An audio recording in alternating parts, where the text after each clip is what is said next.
Hello, everyone. Welcome. I'm Carolyn Waters, the Director and Head Librarian here at the New York Society Library.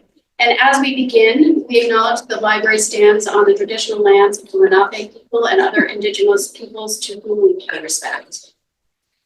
For those of you who may be here for the first time, welcome, number one. The New York Society Library is the oldest library and cultural institution in New York City, founded in 1754.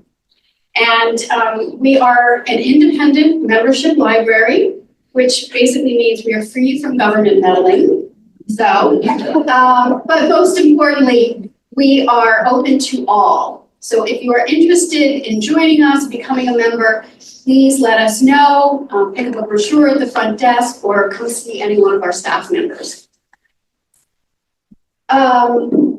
In addition to our collection of over 300,000 books, we buy 4,000 new books a year, so we love popular titles, including the one we have tonight. We also have a children's library, beautiful reading and writing spaces, and many other services. In addition, we have a number of events and programs just like tonight's, a full season of events. So we hope that we will see you at some of the other events that are coming up this season. Join our e-news list and also check on our website. You'll find all of that information. So we are honored tonight to have with us Elaine Sciolino and Xavier Salomon, and to be hosting this tonight, the book launch for Ms. Sciolino's new book, Adventures in the Louvre. So this is literally publication day. We're very excited.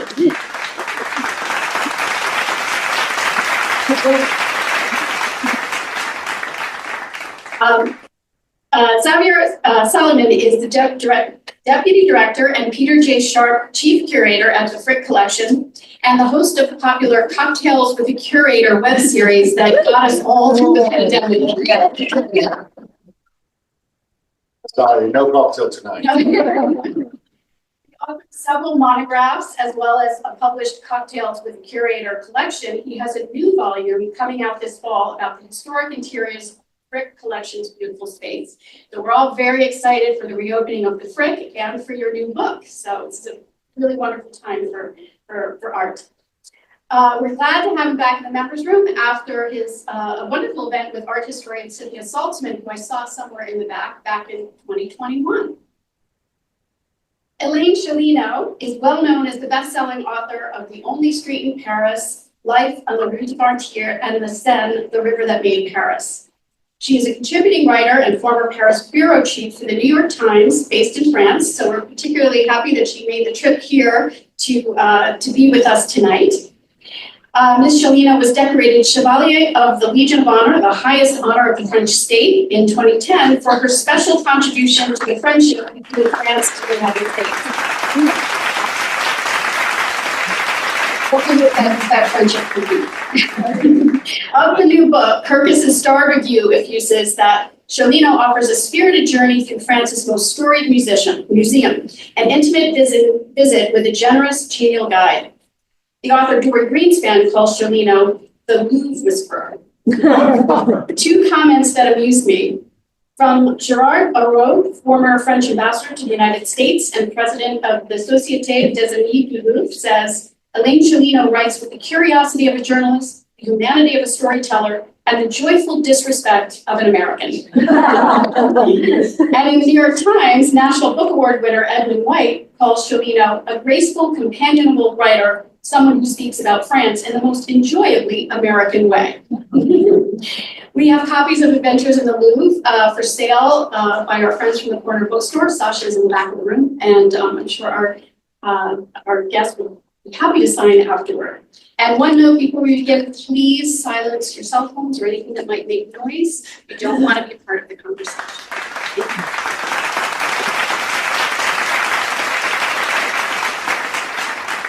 Oh no, really something. This is a great day. This is I won't say it's as good as my wedding day, but it's way up there, high up there, because this is publication day, April Fools. So I don't know, I'm trying to figure out if that's a good thing or a bad thing to be to have a book come out on April Fool's Day. I have to thank my good friend Xavier Salomon. I got permission from the library administration to call him what I call him privately, which is the sexiest man in New York. But you didn't hear that. I don't know if it's politically correct, but I live in Paris, so I can get away with this. I won't complain. I'll be okay. He's happily married. I'm happily married. It's okay, because one of my daughters is here.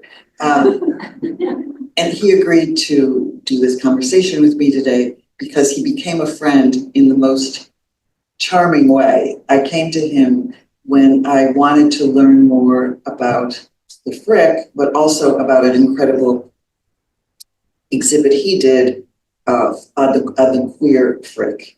And he was looking at old art in a new way. And that's what I wanted to do with the Louvre. And so I came to him to interview him, and we sat down and we talked forever about art and partage and the sharing and the mix. And then little by little, we became really good friends, which goes to show you never know where you're going to meet a good friend. I mean, if you can believe it, there's Kate, this woman who I helped on a subway in Washington, Metro in Washington. I didn't even remember this. And she's trying to struggle with the, and I said, no, you don't want to get this Metro, on this Metro. And it turns out, she said, well, I'm from New York, but I was brought up in Buffalo. I said, well, I wasn't brought up in Buffalo here. So here she is, you know. Or I have like a former research assistant who worked with me on the Louvre book sitting in the back. Of course, she's going to become a star medical researcher and doctor, but she's here tonight. One of my daughters. You know, you never know where you're going to find friends, and so thank you all for coming to our festive occasion. I thought since it's a book on art, we should have a little warm-up act, and Xavier has very kindly allowed me to do a few slides just to get you in the. Those of you, I see a couple of people sort of falling asleep in the back row, but I'm not going to call you out. I'm just going to ask you to wake up so you can see a few beautiful slides on the Louvre, and then I'm going to turn it over to my good, sexy friend here. Okay. Now this cover, Laura, who's here from Norton, she chose it. This young woman who's the assistant of an assistant of an, I won't say that. I mean, she really runs the place, but she can't say that. She says, you really got to do something like this. So I credit her for this cover. So let's just look at a few images of the Louvre, some of which you may not have seen, even those of you who think you know the Louvre, you know art, you know, you go to fancy museums like the Frick. I'm going to show you another Louvre, okay? So let's look at some pictures.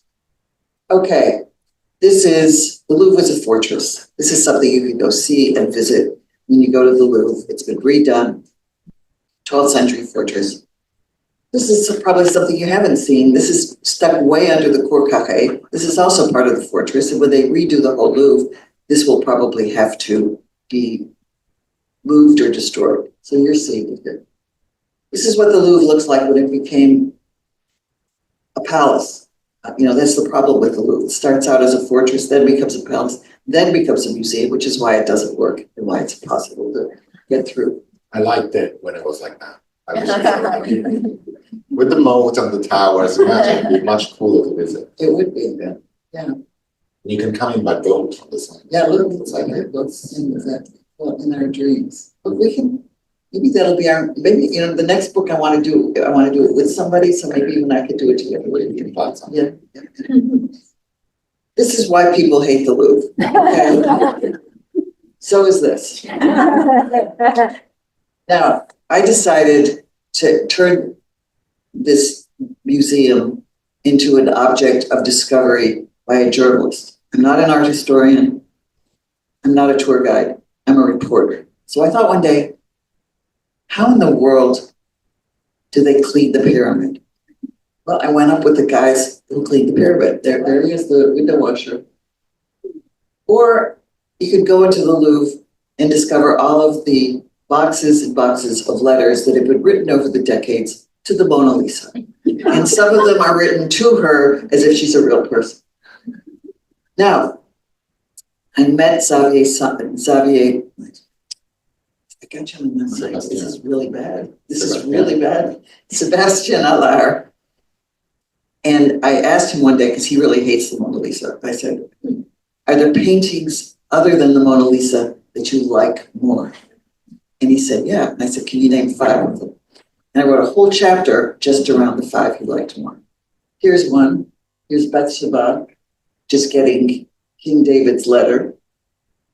People don't even go to see her, and she's beautiful. She, and nobody's ever there, right? Who painted that? Rembrandt. Very nice. Thank you. Or, right? Who said Vermeer? Yeah, oh my gosh, we get too many art historians in the room. Okay, yes, yeah, he said this would be one of his favorites. Or this is one, everybody's fallen in love with him, and he's in the same room as the Mona Lisa, but nobody pays any attention to The Man with Love by Tiziano, by Titian. And Dame Judi Dench, I don't know how many of you know her? She once said on one of those BBC programs that if she was ever stranded on a desert island, she would want to be with him. She would want to take him. But I think he's a little too pretty for me, so this is my choice. Now you laugh, but tell them a little bit. Tell them about this. This is a great portrait by Antonello da Messina, who was a fantastic Italian painter from the 15th century. And I think it's one of his best portraits. And it's known as the Il Condottiero, because of course in the 19th century everyone assumed he must be some rugged, soldier. I mean, the reality is we have no idea who he was. Maybe he was a Sicilian fisherman, but it's a remarkable portrait. Don't destroy my fantasies about him. He's the one I'm taking with me to the desert. Doesn't matter. He's and the scar. What about the scar? And he has the same scar as I have on my knee. So it's like, we have something. You better be careful. But I need a better haircut and a better hat. But yeah. He's the guy I want to take with me because I know we'll have a great time on the desert island. See that little feather that's sticking out up there? That was discovered by a guy named Ludovic Logier. One day he's going through all the old drawers in the Louvre and he finds all these pieces of the Nike, of the Victoria Sabbath dress, and he figured out that it belonged up there. So I call that Logier's feather. It wasn't there. If you look at a photograph from years ago, you won't see it. This is Venus. I like to look at her from behind because I think she's much more seductive from behind than in front. This is a burnt brioche. I had Guy Savoy, the 3-star chef. Have any of you ever been to his restaurant in Paris? Well, you should go. Just once in your life, go. But he told Sebastian Allard that this was a great painting, but it's a burnt brioche. This painting, you'll find it in the Louvre, but you won't really, unless you really know how to read things, you won't know that this is painting that was seized by the Nazis and no one knows who it really belongs to. And it's hanging as what I call an orphan of the Louvre. Okay, you can decide whether this is love or rape, because so many of the paintings of women in the Louvre are ambiguous. What is it? Fragonard. And it's traditionally known as the rape or something along those lines. But there are also some discussions of what it actually represents. So is she willingly there or not? Depending on who you ask, you get very different answers. Look at her face, Xavier. She doesn't look very happy. She doesn't look very happy. Now she's the other person. If I were going to go get stuck on a desert island, I would take her with me. This is a little statue in the middle of nowhere of Ishtar, who is she's mother, she's warrior, she's Madonna, she's tough, and I want her protecting me. Mesopotamia, ancient Mesopotamia, there were hermaphrodites in art even back then. And then here's Audrey, you may remember this, which movie, who remembers it? Funny, who said funny face? Okay, I've got a prize for you at the end. And there's Audrey, and there's me doing my Audrey impression. So there we go. This is correct. I didn't have a Givenchy strapless red dress. Next time, we can organize that. Okay, there we go. So back to you. What do you want to do with sale? What do we want to put something back up there, or we want to whatever you want? I think we're okay, but yeah, I think it's fine with that. Okay. So I'm going to start with first a disclaimer, which is, there's something clearly about the library always inviting me when there is a book that has something to do with the Louvre. That's why I was here last time. I've never worked at the Louvre. I don't really have anything to do with the Louvre. I love the Louvre. But the only problem I have with the Louvre is that there is a person there that has almost my same identical name because I have the drawings. And I get regular emails. I got one this morning with people confusing the two of us and writing to me about stuff that I know nothing about. And then I have to explain there's two of us, one at the Louvre, one at the Frick. Our surnames are slightly different. So, that's my relationship with the Louvre. But I got to know Elaine because, well, first I got to know her through her books, because many years ago, I think, like with all great books, you stumble upon them in a bookstore. And I don't believe in the don't judge a book by cover. It's like always judge a book by cover. I never buy a book with a terrible cover. So I was really struck. I saw this book on the Rue de Martyrs, and I was struck by the cover, which was beautiful. But then I was really struck by it because it was a biography of a street that I knew in Paris and where I used to stay near there. And I thought, I'm going to read this book. And I read the book, loved it. And then one of my best friends in Paris moved to the Rue de Martyrs, and I ended up giving him a copy of the book, which he loved.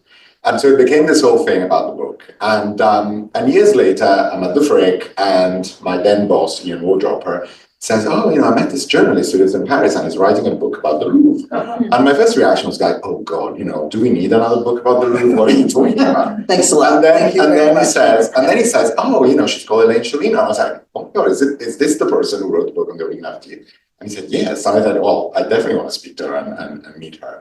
And of course, it turns out that this is not the book on the Louvre that people would expect. It's not a history of the Louvre or a guidebook through the Louvre. It's actually an incredibly smart, incredibly funny, incredibly eye-opening book about the museum. So we had many, many conversations. And then it turns out that, when I go to Paris, we're almost neighbors near the Rue de Martyrs. And so we sort of have our places to go for dinner. And so it sort of became this wonderful sort of relationship over the last few years around the Louvre and around all different aspects of the Louvre. So my first question to you, and we're going to go back and forth with a bunch of questions and ideas and thoughts, is in a way, how did you get to the Louvre? Because you actually started as a journalist. You were in Iran, in the Middle East, working for the New York Times. So you published books about Iran, about the Middle East. And then you got to Paris, you published a book on the Rue de Martyrs and a second one on the river, on the Seine, which I also recommend, a fantastic book, sort of following the Seine almost from its source to the sea via a number of detours. You did swim in the Seine as well, which not many people can say they did. And now you go to the Louvre. So it's almost like a trilogy of Paris, from the Rue de Martyrs to the Seine to the Louvre. So how did that develop in your head as a project in a way? Well, it started during COVID. In Paris, we were really locked down. You could only walk 1 kilometer away from your home for 1 hour a day. And you had to carry an attestation, a signed document saying why you were leaving. So it meant that you were really stuck at home. And it was a hard time because both my daughters were living in the States. They couldn't even come back. I'm stuck with my husband in this apartment. And I'm thinking, well, and I didn't want to do a project. So, I started by cleaning out all the closets. Then I started planting root vegetables in water and grew all these great things and put them on. And then I cleaned all of the Le Creuset pots, to get all the, so I cleaned all of those. So then I decided to clean out my books. And when I was cleaning out my books, I found this 2 volumes of a book on the paintings of the Louvre from 1913. Wow. And I had bought it sometime before from one of the bouquinistas along the Seine. And I'm looking at these pictures, and they were in color, which was a really unusual thing way back then. And I started getting fascinated just looking at a book about why no one went to the Louvre. And I thought to myself, maybe this isn't a bad idea. Why don't I think about all the questions I would like to ask of the Louvre as sort of a living character, but as a journalist. And that got it all started. So I started asking all sorts of weird questions, like what I said before, how does the pyramid get cleaned? Or why are there so few crown jewels in the Louvre? Why is part of the Parthenon in the Louvre, the marbles?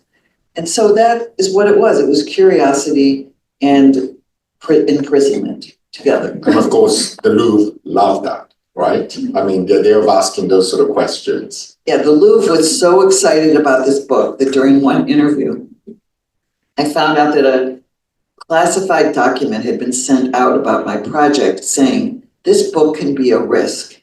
And no Louvre official is allowed to talk to this person unless she is with the designated Louvre bureaucrat assigned to her. So it meant that I was not allowed to talk to anyone in the Louvre unless I was with my minder, or you could call her chaperone, but I've spent a lot of time in the Middle East, and so I'm used to dealing with minders. And Iraq and Syria were the worst, prison in Syria, Iraq.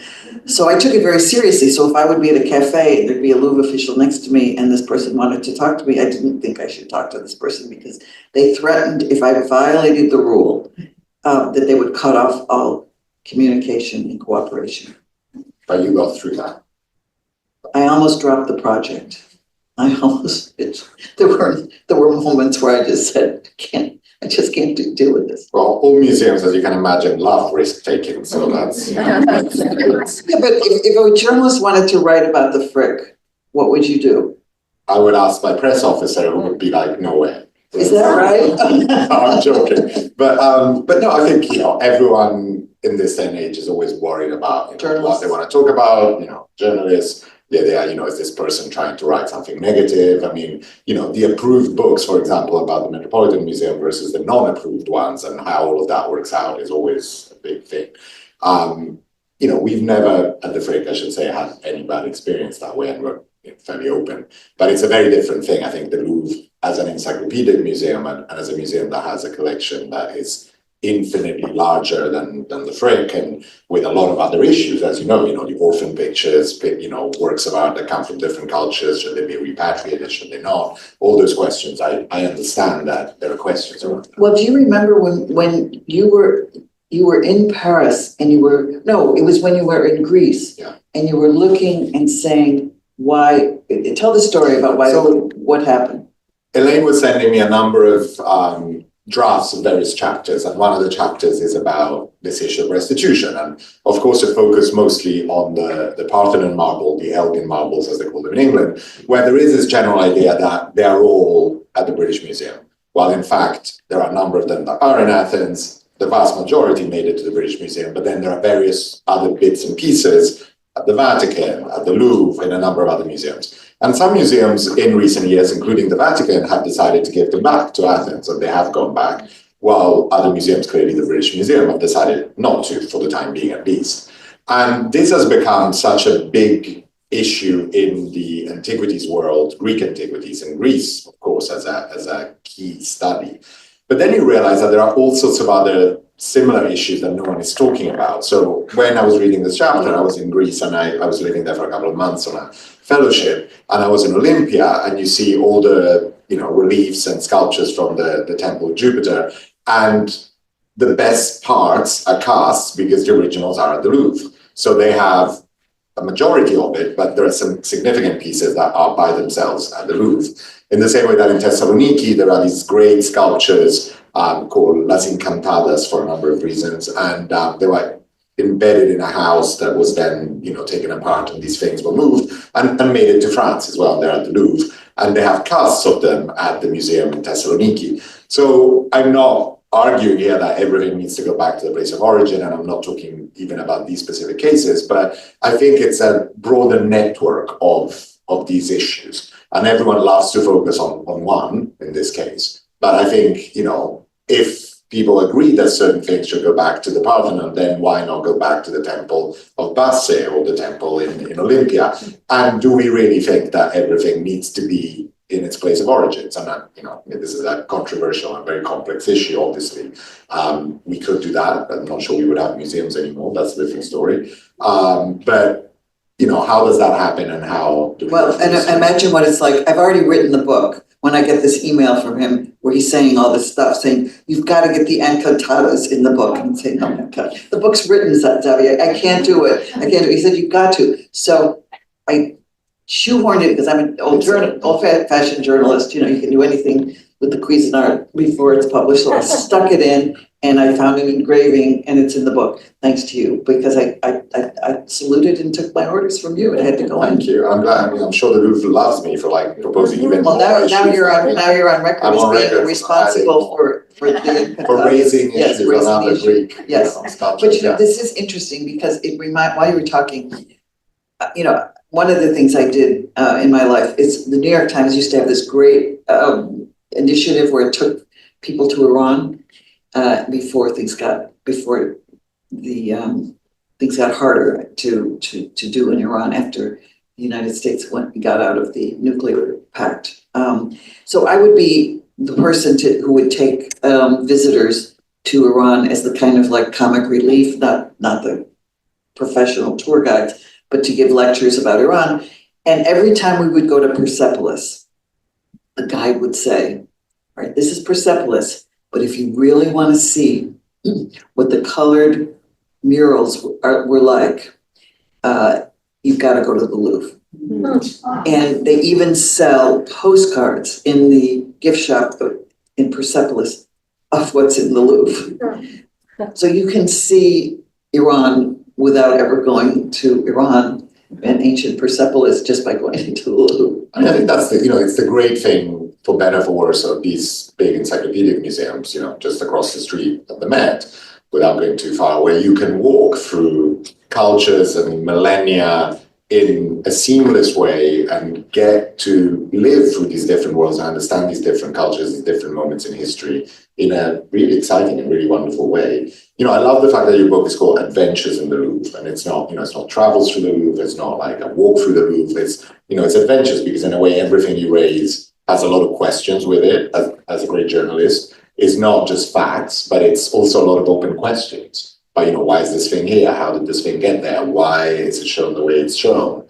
And so much of the Louvre, I consider myself as one of those people who goes to the Louvre every time I go to Paris and spend a lot of time there. But I always invariably, end up in a room where I think, I've never been in this room, or I've never seen this work, or I've never noticed this before. I love it when tourists exit the Louvre and say, oh, I've seen it. It's like 2 hours I've seen it. I just think, well, okay, good luck. But there's a sense of like ticking the box. And I think instead these museums are places where you want to go over and over again. The other thing that drives me nuts about museums and people who go to museums is the question, so you say, oh, I've just been to the Louvre. What exhibition did you go and see? It's like, I didn't go and see an exhibition. I actually went to see the collection. It's like, oh, but you've been there before. And it's like, well, yes, but there are a few million objects that I may have not seen before. This is key. This is the key to understanding the Louvre, is that you can never really know the Louvre. There's 400 rooms, and it's kind of like a lover who you never really discover anything about. You just keep going back because there's always something more. And what you were saying reminded me of what Henri Voiret, who was a wonderful director of the Louvre for 12 years, he even lived in the Louvre, once said to me. He said, you've got to go into this museum with great humility. And even today, there are things I don't know about the Louvre. And he said, anybody who says they really understand the Louvre is pretentious. Oh, absolutely. And I think that's true of any big museum. I mean, it's true of the British Museum, it's true of the Met, it's true of, the Kunsthistorisches in Vienna.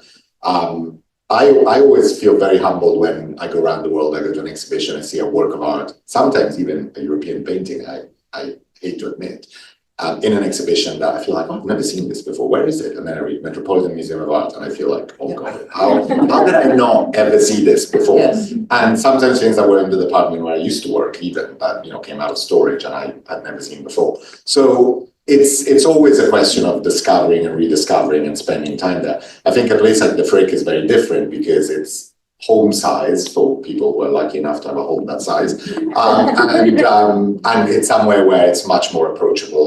But having said that, I get people who are regular visitors now that we've reopened. For example, we're reopening, saying things to me like, "Oh, that was never on view before." And I'm like, that was for the last 100 years. So how we look at things and how we notice things. And so that also brings me to the question of, in a way, your eye as a journalist, how did you focus on these questions? And did you have lists of questions to begin with, or did you just develop them as you went along? Did you just sit down and say, I want to see how the windows are cleaned, how, a chef responds to paintings, favorite paintings of the head of paintings, those sort of questions, or was it more organic? It was both. And that was part of the problem, because I didn't have, what the French like to do is come up with what they call the plan, and where everything's organized, 1, 2, 3. This was more serendipitous, which means it was much more complicated and it was all over the place.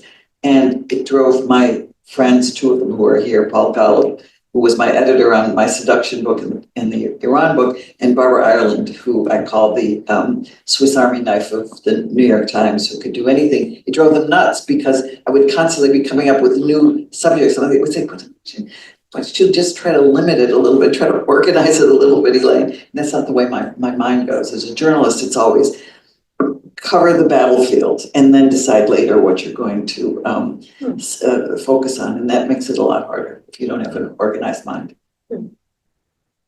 How do you see the Louvre now after, the book is out, it exists. When you go back, do you keep thinking of more questions you wish you had asked, or would you just... You're going to drive me crazy if you ask that question, because now I see all the flaws in the book, and then today's day one. No, there is something that I was reminded of when you were talking about going to the Louvre. If you're somebody like Xavier Salomon, you can get into the Louvre easily. I don't know Not always, but... Not always. Well, then you have the wrong card, because for 80 euros as a single person, or 120 euros as a couple, you can buy a card that makes you a member of the French Société. Does anybody here have that card? You've got that card, right? Yeah, it's not like being a member of the American Friends of the Louvre. You have to be of a certain means to be able to become a member. For 120 euros, a couple can get this little golden card, and you skip the line and you never have to have a reservation. And it's great. I have this card and I wave it and I cut right in front of all the tourists, and they all give me a dirty look, but I go, and I go right into the pyramid. They call it the camembert, because it's, and I go right up with, and you got it, right? You got it. And isn't it the magic card? But don't tell people about it. Don't tell people about it. There is no chapter about it. Well, no, there is, but you know what I found out? I found out that, the Louvre is going to raise the price of admission when they start this whole renovation, and it might have book comes out. It might have be sooner rather than later. And I will predict that once they raise it from 22 euros to 32 euros, or whatever it's going to be, that they will make the card more expensive. So get that card now. It's kind of like buy that Subaru before the tariffs come in. Buy the card now so you get 1 year for not very much money. It's just the membership to the French Société des Amis du Louvre, and you even get their magazine that comes out, and they take special trips. It's the best artistic deal in Paris. Repeat the name, just say it before. Des Amis du Louvre, Society of the Friends of the Louvre. Yeah. I think one thing that your book does as well, which is so wonderful, is that it makes, I think, I wrote that for the back of the cover, but in a way it's a great book for people who know the Louvre really well, but it's also a great book for people who've never been. And I think the risk of a museum like that, one of the many, is that it becomes overwhelming for people. And that key question, people in museums often, I don't know why, I look like the sort of person that can answer that question, but people are always like, oh, what are the 3 things I need to see here? And, I'm just saying 3 things. Or, I have a half an hour in the Louvre. I'm just like, well, half an hour is the time it takes for you to get in. So you might buy a couple of postcards and leave by that point. But so how to do that? And I think this book has a lot of wonderful, ideas of, there's also the idea of what to see on a Tuesday when the Louvre is closed. So Tuesdays at the Louvre. What do you do when you arrive at the Louvre and it's a Tuesday, and that guard, they always put the guards out, they have this really smirky kind of smile because they love telling visitors, the Louvre is closed today. And if you've come like 45 minutes with your 2 kids and you're on this trip and you wanted to take them to the Louvre and it's closed, but you see people coming out, because some people can get in even on the day. that it's closed. Like journalists sometimes can get in. And I remember this one time I was coming out from an exhibit for the press, and this woman was there with her husband and I don't know, 3 kids. And she was almost crying. And she said, well, wait a second, she was in the Louvre. How come I can't get in? And I looked at her and I said, what language do you speak? And so she was Spanish, but she spoke a little English. And I said, look, you can't get in today, but I'm going to tell you what you can do to see the Louvre. I said, you can go like 3 blocks away. There's the Bibliothèque Nationale. It's got a great free room with all of the bande dessinée, all the comic books for kids. So your kids are going to be really happy. It's got a great cafe. It's got a great garden. And I'm going to tell you all these things that you can see in this building that you could find in the Louvre. I told this to her, she kissed me. So this turned out to be an entire chapter that my daughter Gabriella, who on the side, I mean, she does great things, but on the side she takes pictures. She came with me one day and we took pictures of all the things you can do outside the Louvre on a Tuesday. It was fun. That's what it's all about, having fun. Yeah, and I think, that's what's so wonderful amongst the many things about your book is that it is a fun book. It's a smart, fun book where, all of us learn a lot of things from it. So thank you. I mean, I felt like I learned a lot about the Louvre that I didn't know. I mean, I never asked the question of how do they clean the pyramid, but now I know. And many more important questions as well that are in it. But I think it's also something that makes you think about museums as a whole. It's not, it is about the Louvre, but many of those questions apply to the Met, to a number of other museums all over the place, all over the world. Yeah, didn't you ever want to know why the Louvre has so few crown jewels? I did, and now I do. Yeah. Exactly. And we're not going to spoil it for everyone here. But it's, it's true that in many ways it is a microcosm of obviously French history. Yes. Because it is a building that from the Middle Ages to today went through French history and, all its ups and downs, it's, they're reflected in a way or another in the building, in the collections, and that's a very important thing. Well, you hit the nail on the head because this is one of the reasons why the Louvre is so complicated. Because since the Middle Ages, it's gone through at least 20 renovations. I mean, imagine if you expanded or redid your house more than 20 times. The Louvre is on 25 different levels. You go into the Louvre and you're looking for an elevator, God help you. But you never know where you're going to find like a half staircase or a full staircase or how to get. It's just been redone too many times. I still get lost. I mean, I readily admit this. It's, whenever I go around, there are often times when I end up in those spaces that I didn't realize existed. And then I think like, how do I get out of here? And, and then it's good, you always have to give yourself more than half an hour because you really want to, I think it's enjoyable to get lost in it. I'm one of those people who always likes to get a map of a museum and then kind of plan it all and say, I'm going to see this wing and that wing. But in places like the Louvre, I think it's just really great to go with the flow. Or against the flow. Try and avoid where all the people are going because you're going to end up with the Mona Lisa. So avoid that and try and go other places. And you often end up in very interesting places. So it's, the architecture of the place, it's not designed as a museum. It's designed as a series of palaces, different wings of the same structure eventually, which originally with the Tuileries would have been a very neat sort of circle. And now it's not. So it's a lot of dead ends because depending on which end you end up in, you can't really go all the way around. So it's, it's great to get lost in it. It's like Venice. A very good friend of mine said once, if you go to Venice, just throw away the map, don't look at your phone, just go and you'll end up something interesting. Yeah. Really? And I think it's true. I think it's always wonderful to do that. I mean, you need to give yourself time. You can't just do that if you. But that's what's wonderful about if you have this card. Is say you get this card. I mean, you can't even buy dinner for 2. I mean, you can do it still do it in Paris. You certainly can't do it in New York. We tried it last night, and boy, it cost a lot of money for 2 people to go to this fusion restaurant. Anyway. 120 euros, and you can go in and out whenever you want. You can just go and see one work of art and leave and come back the next day. I think the friends of the Louvre are very happy you're here this evening. but you better buy the card now because you really don't know what's gonna happen. I'm more annoyed. I usually just call my colleagues there and just ask them to get me in. That's why I said you can get in. I think we should open the floor to questions from the audience, right? And see if there are any burning questions. I mean, I'm assuming no one has read the book since it came out today, but if you have, you win a special prize. But do you have any questions for either of us about this book, Elaine's other books, or about the Louvre or museums? Can I hand them out? There's a mic going around. Wait, you talked about special prize. I have to just see special prize.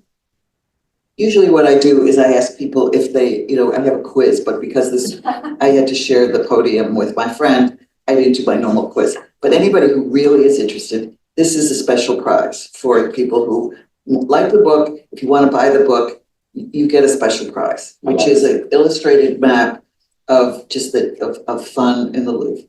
Okay, so special prize. Yes. Any questions?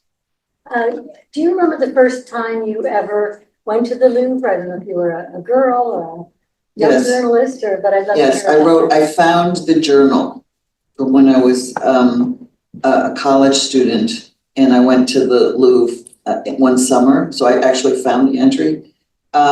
It had a long entry about the lunch that I went to. My father was in the food business. He had a little Italian food store in Niagara Falls.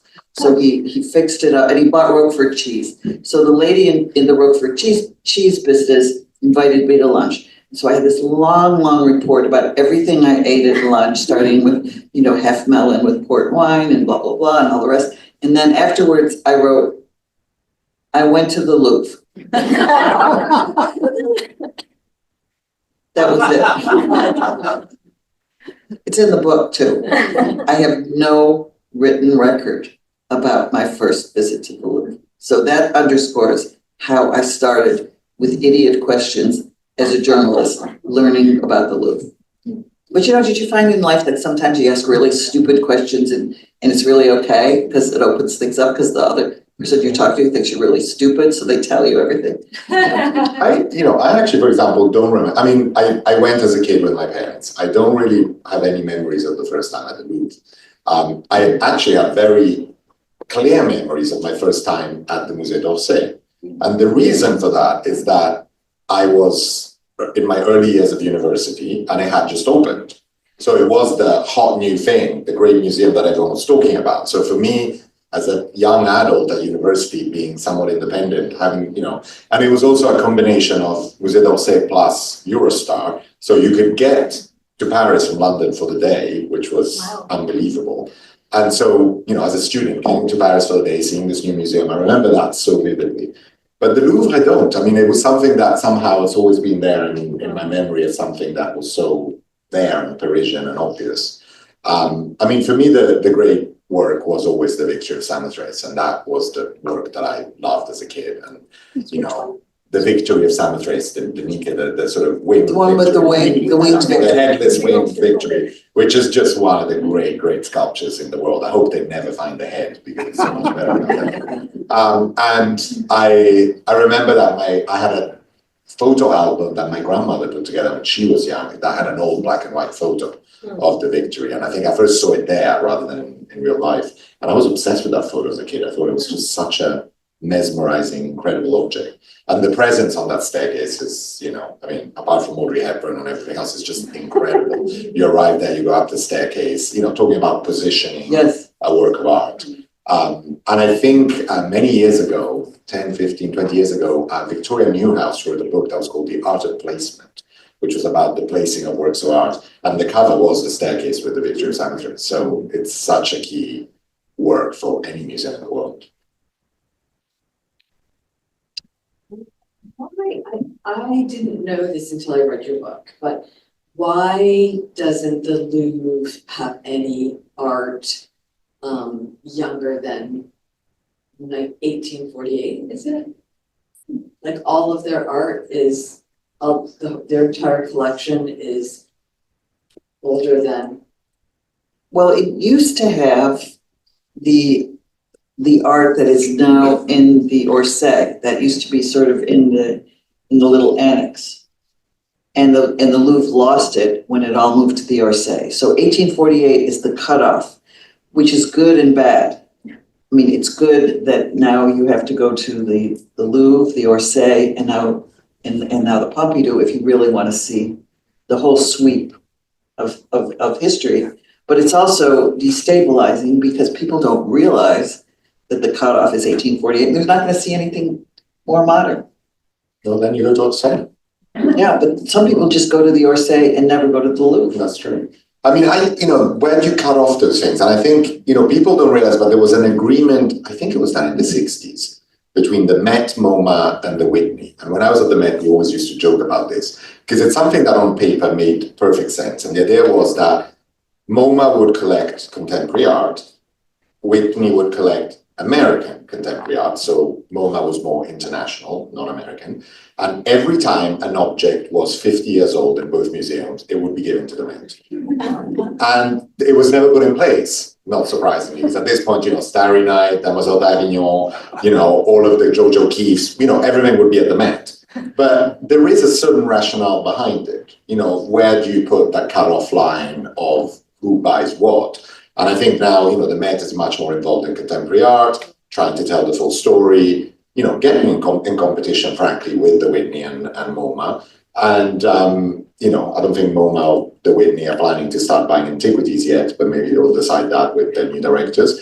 So, how does that line work? And I think when you have great museums in the same city, how does that work? And I think in cities like Paris, there's always a sense that you think of a great work of art as a foreigner who goes to Paris, and it has to be at the Louvre. And people are really disappointed when they realize, no, actually, it's at Orsay, or it's at the Carmen Vallée, or it's at Jacques Vallée, or another museum. And they're like, how is it not in the Louvre? There are a number of other museums, and it's wonderful that that's the case. But if you look hard enough, you'll see that there are a few exceptions in the Louvre, and there are actually a few impressionists in the Louvre. And they're in just a couple rooms, but they're there because somebody gave this collection to the Louvre and said, you can have this, but you got to keep it together. So they never moved to the Orsay. Yeah. I mean, I always like to think, what do we have at the Frick that the Louvre doesn't have? And I'm afraid the answer is nothing. But well, that's an interesting question, though. Let's explore that for a minute. Chibabue. They now have one. Yeah. And they have the large one, which is much better than ours. A big Velasquez. That's true. I mean, we don't have a big one. You have Velasquez. We have the Louvre portrait. does not have a Velasquez. That's a good one. That is very good. You get a prize. That's good. I think we have 3 Vermeers, they have 2. So that's okay.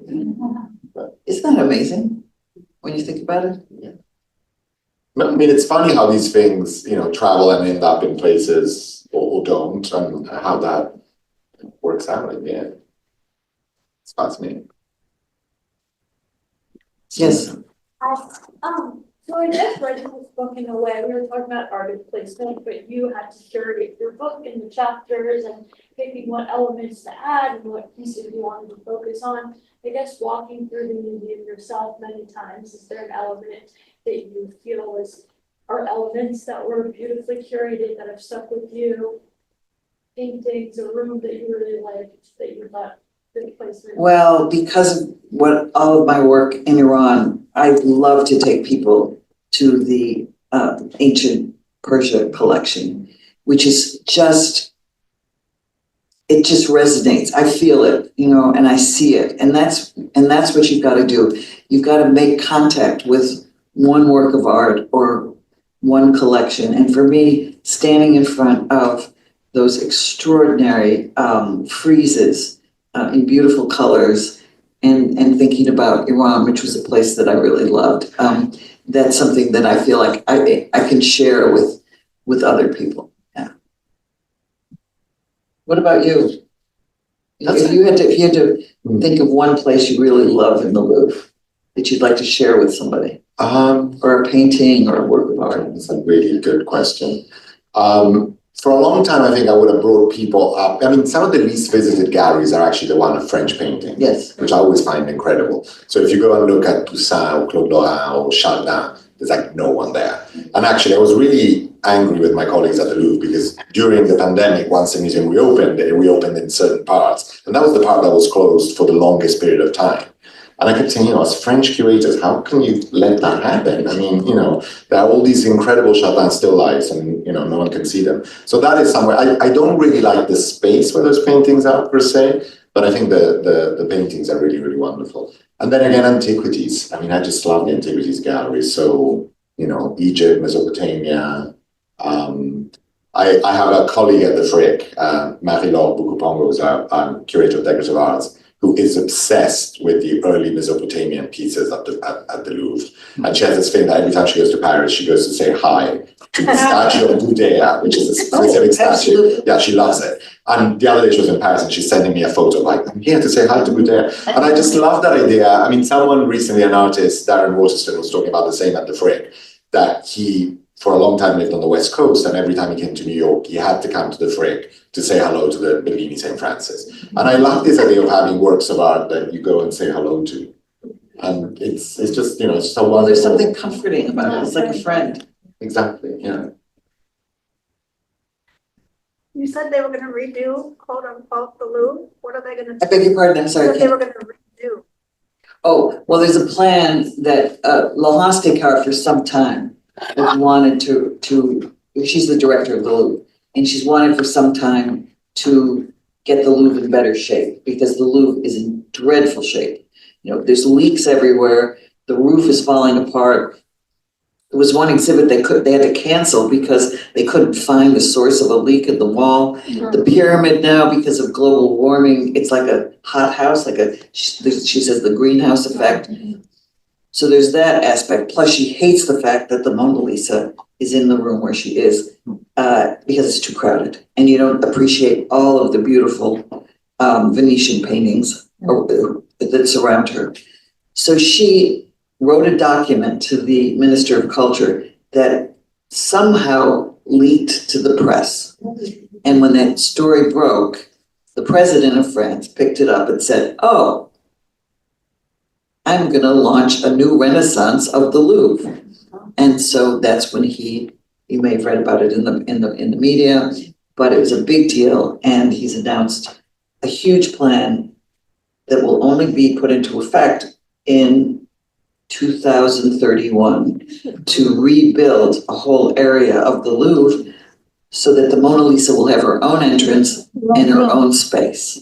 And all of these other parts of the Louvre that are falling apart will be restored.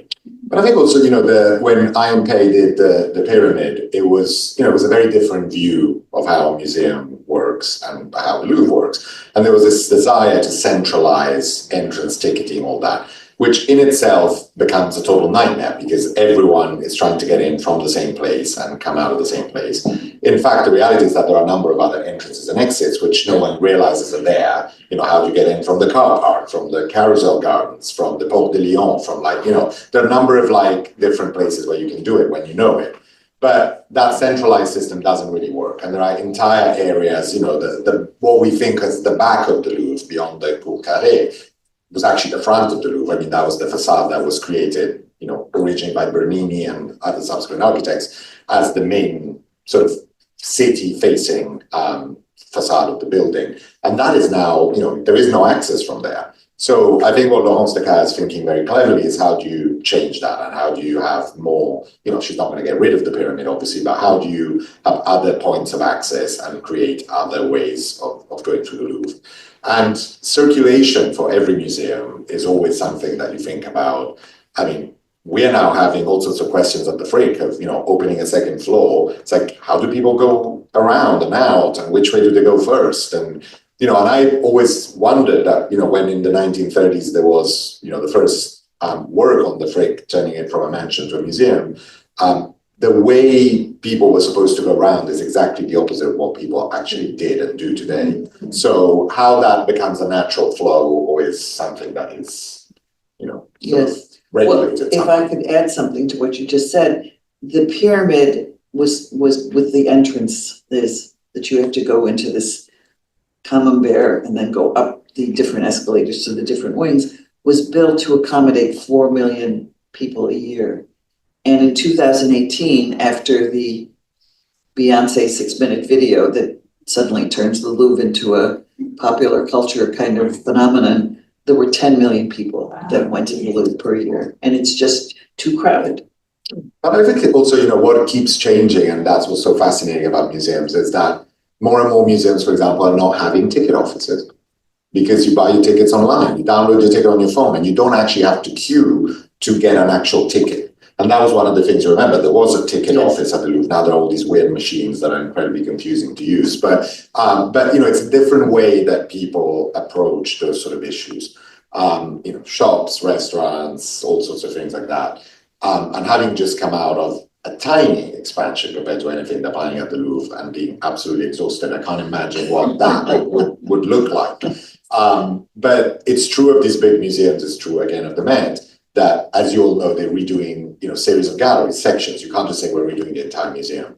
And by the time you finish the last of the sections you're planning to do, you have to restart from the first one. So, you go through museums, the Met is a fantastic scenario where you have galleries from the 70s, from the 90s, from the 2000s. And, when we were working on redoing the Frick, we went there to ask to look at vitrines from different generations to see which ones had aged better and which ones, they use different companies and they did different things in different moments. So you go through the different departments and try and see what they've all done, and it's all different.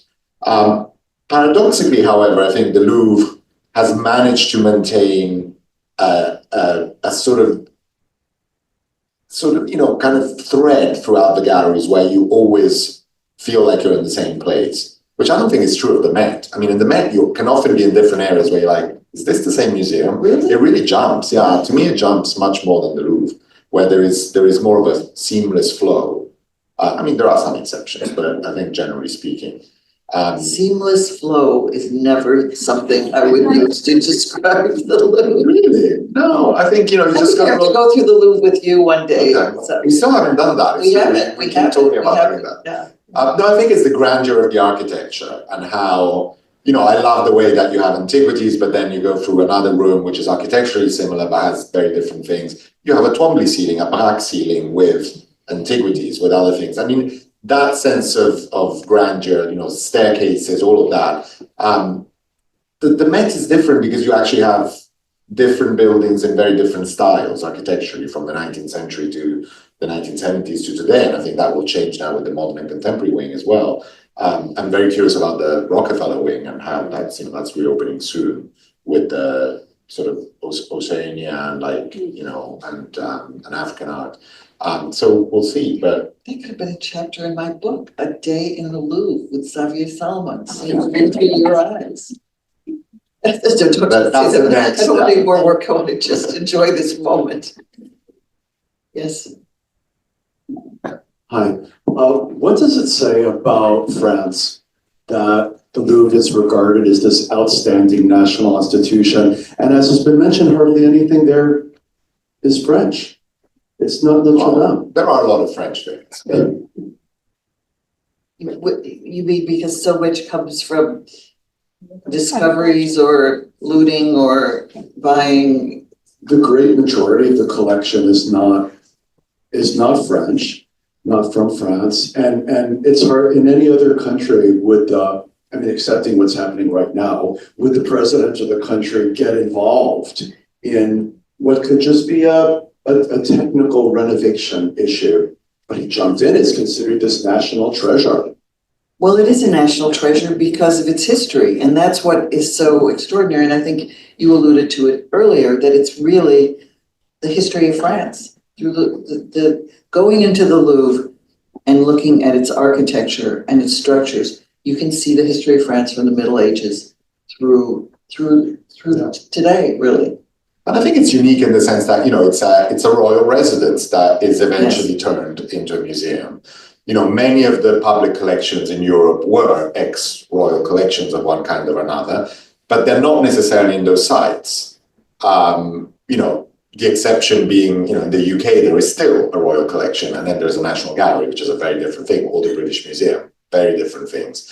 The Imperial Collection in Austria was then placed by the Imperial family in a purpose-built building, the Kunsthistorisches, that is, a palatial museum, but not a house.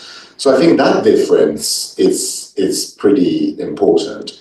And I think also, France has had a tradition through the centuries. I mean, back to the Middle Ages, where culture was a really key, important thing. As a British citizen myself, we always joke that in Britain, people are much more Philistine in a way, and there's much less interest in the United Kingdom in culture in respect with France, to respect to France. But I don't know, you can argue around that. But I think, the importance of culture as an ambassador in France, the idea that, the Mona Lisa is sent by France to New York because the First Lady of America is interested in that and de Gaulle is sort of sending it. I mean, that sort of thing, I think it's wonderful. And I think the fact that the French are so proud of the Louvre, but of other museums as well, and that they care about them, and, the president, prime ministers, the government, the Senate are interested in that, it's fantastic. So yes, and even though some of the contents of the Louvre may not be French, the building is very French. And I wonder what they're going to call the whole new renovated Louvre, because if you look at other museums, the Jacques Chirac has the Kay Bromley Museum named after him. Giscard d'Estaing has the Orsay named after him. Mitterrand has the library named after him. So who's going to get the name of the new wing? Is it going to be LVMH? Or is it going to be Macron? I don't know. I just thought of it based on your question. I mean, I have no idea. It's certainly not going to be called Louis XIV or Napoleon I. But it's true. I mean, Mitterrand was like instrumental in the Great Louvre of AMP and all of that. And, there is this very strong link that is there. It's true of other European countries, to be honest, and it's true of other countries all over the world where there is that sense of ownership of cultural museums. And I think when that happens, it's great. Just wanted to add a tiny sentence or that I agree totally with you and the gentleman that why is the Louvre so French? Because they love their buildings and architecture. You go to Paris and they take care of the buildings. They clean them. London does not. Britain does not. Whereas they do. And if Macron has enough for it to be done, it could be Macron. Because every president wants to leave a legacy in a building. Yeah, that's a good point. Every president wants his, we have to say his because we haven't had any women presidents, but wants to build it. Yeah. But I think it's true, this idea of leaving the mark, if you think of what happens in the 19th century in Paris with Haussmann and, the knocking down of so much of medieval Renaissance Paris to build the boulevards and the sort of great 19th century city. I mean, in London, I think there's always been a taste for contemporary architecture. If you think of the scandal when they built the Lloyd's building, 50 years ago, 40 years ago, whenever it was, about this kind of spaceship in the East End of London, in the sort of city. Those sort of controversies. I mean, Paris has done that. I mean, with the Pompidou, that was another, revolutionary idea to build this incredible space. After another president named it,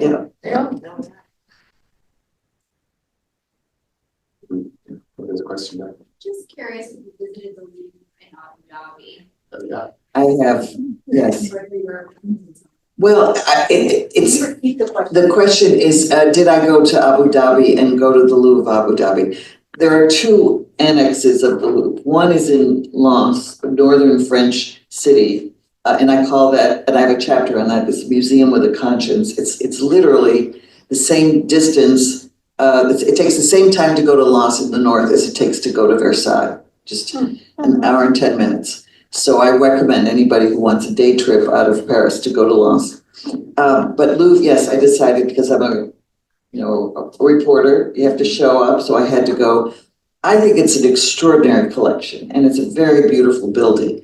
I think the fact that I spend so much time on the other side of the Persian Gulf in Iran and in Iraq, that I look at the culture of Abu Dhabi in a jaundiced way. You know, I couldn't appreciate the skyscrapers in Abu Dhabi, having gone to places like Shiraz and Isfahan and even Babylon in Iraq, so that I am not completely objective about what has been built there. But I recommend anybody who's going to go to the Persian Gulf to, yes, go there.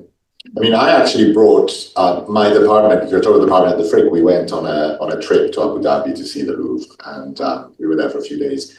And the building is extraordinary. I mean, it's a really extraordinary. It's a great masterpiece in terms of architecture. The collection it's interesting because there are so many questions about, what are you trying to create in that part of the world or any other part of the world, So are you trying to create a sort of European Western museum with the Western canon, whatever that is, which is open to lots of questions. And sure, there were many great works of art, many which I knew, many things that were in collections in New York that I knew and that were eventually bought by the Louvre Abu Dhabi, and great masterpieces. To me, the most beautiful room, however, was a room where they juxtaposed a series of Twombly paintings with rock carvings from the area, which I didn't know anything about. And it's sort of local history, local culture, juxtaposed with something totally different. And yet there was a really beautiful dialogue between those two very different things. So it was interesting to see that. How all of the museums are shaping up in that part of the world, it's a big question, and it's fascinating. I was speaking to someone recently who was telling me that in Saudi Arabia right now, they're building 35 new museums. Wow. Of different types. Great. I mean, the fact that any government or country is investing money in culture and creating new museums, the question today is, what do you put in them? How do you display it? What sort of narratives are you telling? Is it a local museum? Is it an international museum? What is it doing? And I think the concept of museums, we always forget this, but it's such a modern concept, really. 300 years ago, museums didn't really exist. There were collections. There were no museums per se. It is technically a term that goes back to antiquity for a number of reasons, back to Alexandria and classical antiquity. But the idea of gathering objects in a site, what are those objects? How do you put them together? Why are you doing that? And that has shifted drastically, I think, in the last 100 years. I mean, since the Met was created to today, I look at the Frick, since the Frick was created to today, just about a century, a lot of things have changed. And so how do you develop that? How do you do that? I think there is a big, and I'm being a little controversial here, but I think there is a big sort of fracture there, because on one hand, we all think the more museums there are, the better, the more culture there is, the better, and I agree with that. On the opposite side, creating all of these new buildings is also an issue in terms of sustainability, and what are you going to do with it? How are all these places going to survive in the next 100, 200, 300 years if we're going to still be around by then? What is that going to look like? And so a place like the Louvre, where so much has to be invested in keeping it going, restoring it, running it, building new ones, what is that actually doing, and how is that helping or not helping? So I think that's something that people have to be very conscious about. Well, and also what I found interesting in dealing with the Louvre Lens and Louvre Abu Dhabi is the different discourse in each place. The first time I went to the Louvre in Louvre Lens was right after the Russian invasion of Ukraine, and they had a huge flag of Ukraine flying and an incredible call for help for the people of Ukraine.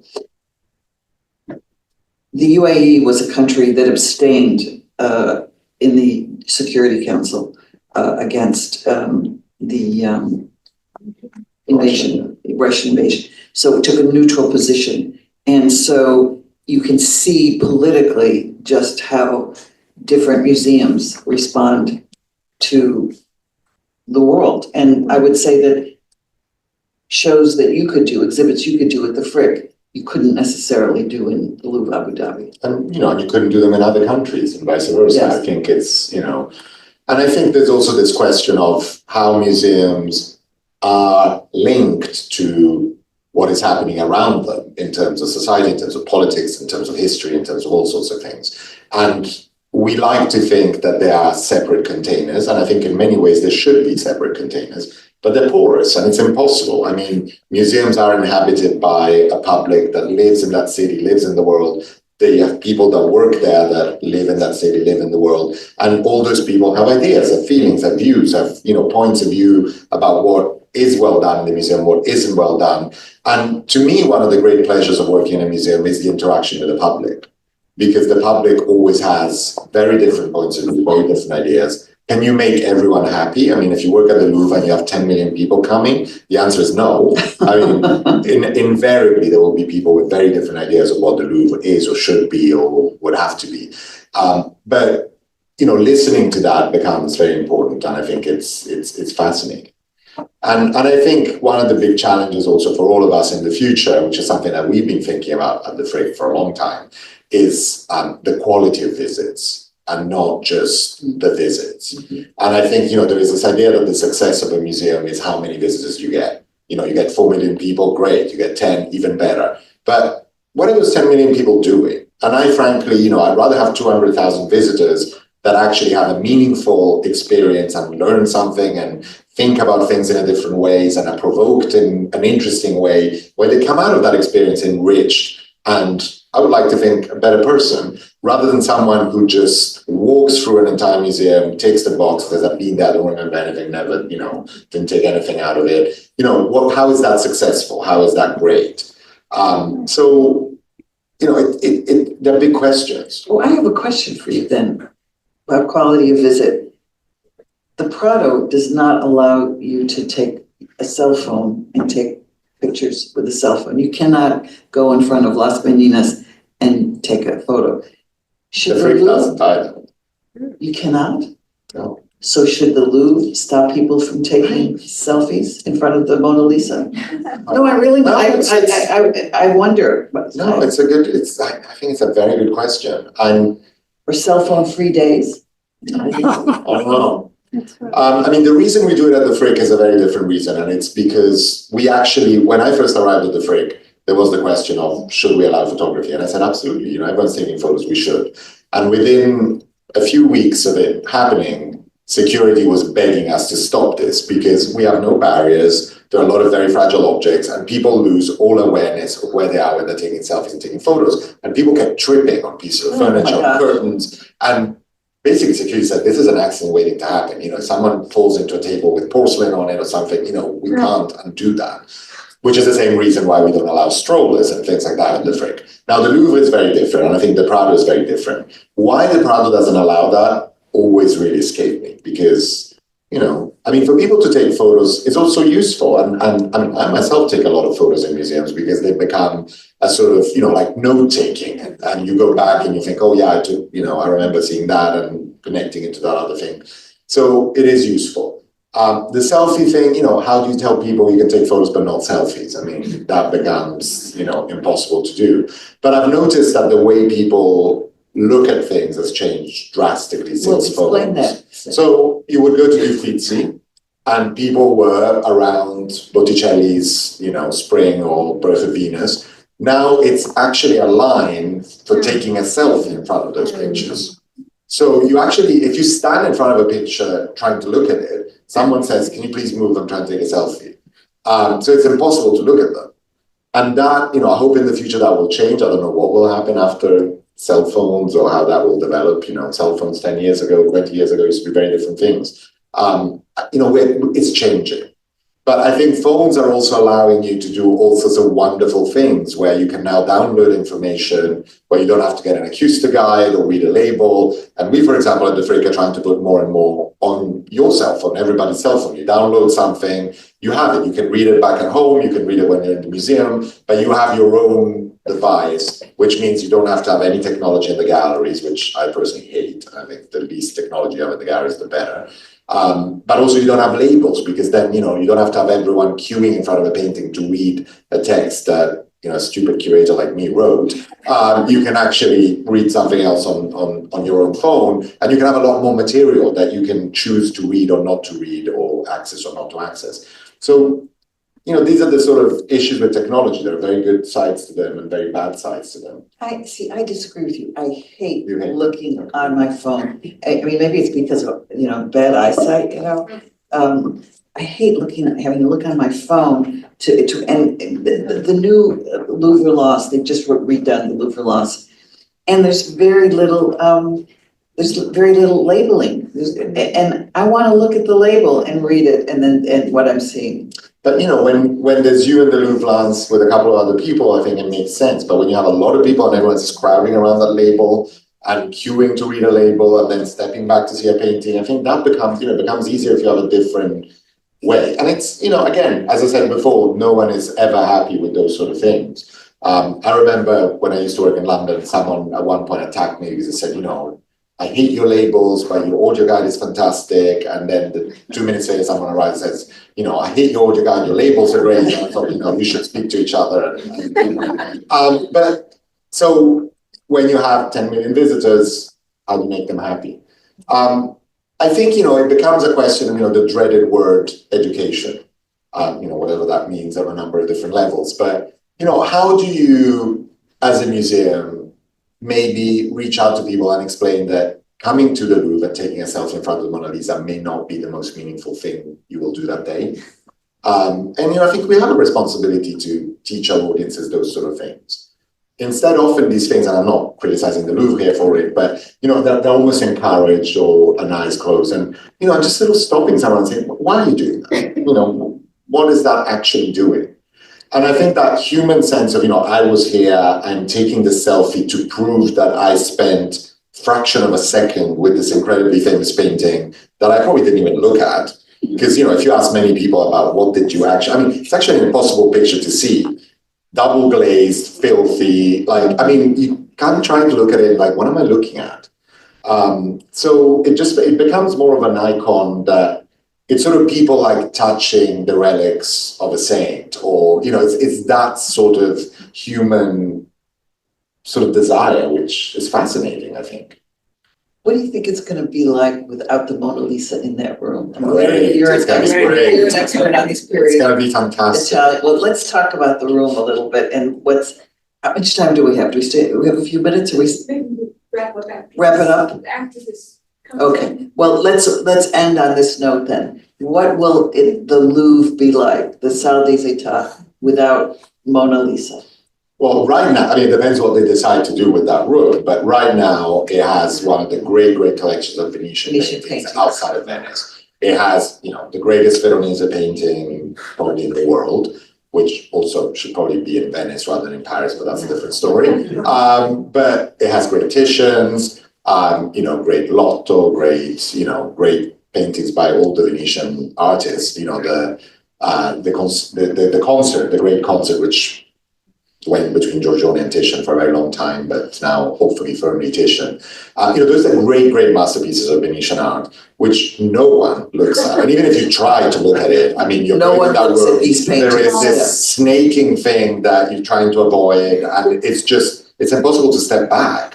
Try and look at that Veronese squashed against it, and then you're back into the line of Mona Lisa. It's a total disaster. So I'm a great proponent. I think it can have its own museum, its own thing. It's it's fine. Anyone can go and look at it there and enjoy it. But I love the fact that there are other portraits by Leonardo da Vinci at the Louvre in other museums that I wouldn't say no one looks at, but that people don't focus on so much. And the iconic thing about that painting in itself is a whole fascinating chapter of the history of humanity. Frankly, it's why is that painting and not another? Totally escapes me. But also there are fashions. 300 years ago, that painting was not that famous. People were not so obsessed about that. I used to work in a museum in London, a small museum, Dulwich Picture Gallery, where I remember having a lot of fun looking at the 19th century. It's the oldest picture gallery in England, and it had insurance lists and the list of the most valuable paintings in the early 1800s. All of them were in storage. None of them were. And the most famous pictures at Dulwich that you would recognize today were never on those lists. So that again shows you how that shifts and changes. If we think of the 10 greatest pictures at the Met today, I would suspect that in 100, 150 years, it would be a very different list. Well, I just want to sort of, because we have to end right now. I want all of you, the next time you go to the Louvre, to go take a look at my condottiere with a little scar above his lip. And you tell me if you agree that if you had to be stuck on a desert island, man or woman, you wouldn't want to be with this guy. Thank you. Congratulations.